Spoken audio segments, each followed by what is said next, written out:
ನಾವು Kaatera cinema shoot ಮಾಡ್ತಾ ಇದ್ದಾಗ ಪ್ರಕಾಶ್ ಸರ್ ಸಿಕ್ಕಿದ್ರು. ಅವತ್ತು ಸದ್ಯದಲ್ಲೇ ನಿಮಗೆ ಒಂದು ಕತೆ ಹೇಳ್ತೀನಿ, ಒಂದು ಪಾತ್ರ ಮಾಡಬೇಕು ನೀವು ಅಂತ ಹೇಳಿದ್ರು.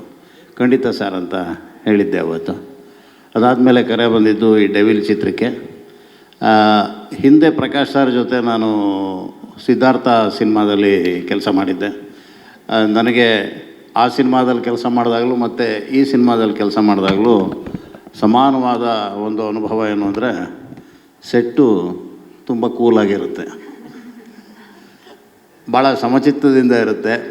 ಕೂಗಾಟ, ಹಾರಾಟ, ಅಬ್ಬರ, ಗಲಾಟೆ, ಗದ್ದಲ ಈ ಥರದ ಸೆಟ್ನ ನಿರೀಕ್ಷೆ ಮಾಡ್ಕೊಂಡು ನಾವೇನಾದರೂ ಹೋದರೆ ನಮಗೆ ನಿರಾಸೆ ಆಗುತ್ತೆ. ಅಷ್ಟು ಕೂಲಾದ ಎನ್ವೈರನ್ಮೆಂಟಲ್ಲಿ ನಾವು ಕೆಲಸ ಮಾಡ್ತಾಯಿರ್ತೀವಿ. ಎರಡು ಥರದ ನಿರ್ದೇಶಕರುಗಳಿರ್ತಾರೆ. ಒಂಥರ ನಮ್ಮನ್ನು ಒಂದು ತುದಿಗಾಲಲ್ಲಿ ನಿಲ್ಲಿಸಿ, ಒಂದು ಆ್ಯಂಗ್ಸೈಟಿನಲ್ಲಿ ನಿಲ್ಲಿಸಿ ನಮ್ಮಿಂದ ಕೆಲಸನ ಹೊರ ತೆಗೆಸುವಂಥ ನಿರ್ದೇಶಕರಿದ್ದರೆ, ಇನ್ನು ಕೆಲವು ನಿರ್ದೇಶಕರು ಭಾಳ ಸಮಾಧಾನದಿಂದ ನಮ್ಮನ್ನು ಆರಾಮಾಗಿ ಇರೋದಕ್ಕೆ ಬಿಟ್ಟು ಒಂದು ಅವರ ಮತ್ತು ನಮ್ಮ ನಡುವೆ ಒಂದು ಸಣ್ಣ ಇಂಟ್ರ್ಯಾಕ್ಷನ್ ನಡೀತಾ ಒಂದು ಸನ್ನಿವೇಶನ, ಒಂದು ಪಾತ್ರನ ನಿರ್ಮಾಣ ಮಾಡೋದಕ್ಕೆ ಸಹಾಯ ಮಾಡ್ತಾಯಿರ್ತಾರೆ. ಆ ಥರದ ಸಾಲಿನಲ್ಲಿ ನಮ್ಮ ಪ್ರಕಾಶ್ ಸರ್ ಅವರು ನಿಲ್ತಾರೆ. ಹಾಗೆ ಭಾಳ ಪ್ರೊಫೆಷನಲ್ ಆದಂಥ ಅಪ್ರೋಚು ಅವ್ರ ಜೊತೆಗೆ ಇರುತ್ತೆ.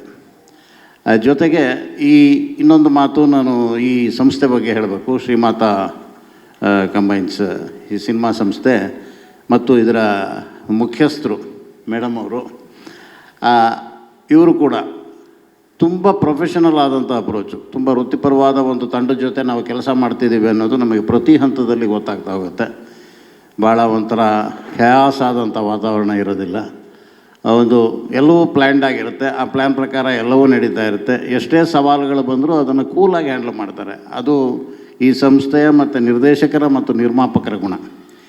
ಇದಿಷ್ಟೇ ನಾವು ಒಂದು ಸಿನಿಮಾದ ವಾತಾವರಣ ಚೆನ್ನಾಗಿರೋದಕ್ಕೆ ಸಾಧ್ಯ ಆಗುತ್ತಾ ಅಂದರೆ ಸಾಧ್ಯ ಆಗೋದಿಲ್ಲ. ಕಲಾವಿದರು ಕೂಡ ಅಷ್ಟೇ ಕೂಲಾಗಿರುವಂಥವ್ರು ಆಗಿರಬೇಕಾಗತ್ತೆ.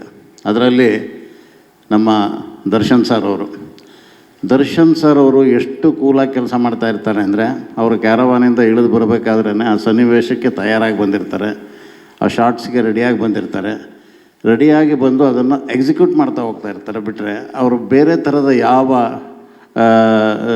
ಅಡೆತಡೆಗಳನ್ನು ಕ್ರಿಯೇಟ್ ಮಾಡೋದಿಲ್ಲ.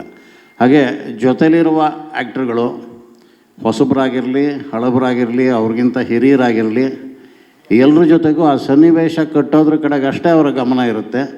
ಆ ಥರದ ಒಂದು ವೃತ್ತಿಪರತೆಯನ್ನು ಮೈಗೂಡಿಸ್ಕೊಂಡಿರುವಂತಹ ಒಬ್ಬ ಮಹತ್ವದ ನಟ ನಮ್ಮ ದರ್ಶನ್ ಸರ್ ಅವರು. ನಾನು ಅವರ ಜೊತೆಗೆ ಇದು 4ನೇ ಸಿನಿಮಾದಲ್ಲಿ ಕೆಲಸ ಮಾಡ್ತಾಯಿದ್ದೀನಿ. 4 ಸಿನಿಮಾದಲ್ಲಿ ನನಗೆ ಆಗಿರುವಂಥ ಅನುಭವ ಇದು.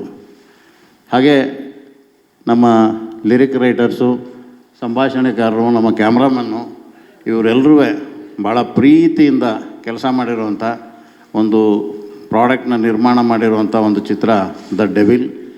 ನಾನು ಕೂಡ ಈ ಅಭಿಮಾನಿಗಳು, ಪ್ರೇಕ್ಷಕರು ಹೇಗೆ ವೆಯ್ಟ್ ಮಾಡ್ತಾಯಿದ್ದಾರೋ ಈ ಸಿನಿಮಾನ ನೋಡೋದಕ್ಕೆ ನಾನು ಕೂಡ ಕಾಯ್ತಾಯಿದ್ದೀನಿ. ಅವ್ರ ಜೊತೆ ನಿಂತು ಈ ಸಿನಿಮಾನ ದರ್ಶನ್ ಸರ್ನ ಸೆಲೆಬ್ರೇಟ್ ಮಾಡೋದಕ್ಕೆ ಬಯಸ್ತಾಯಿದ್ದೀನಿ.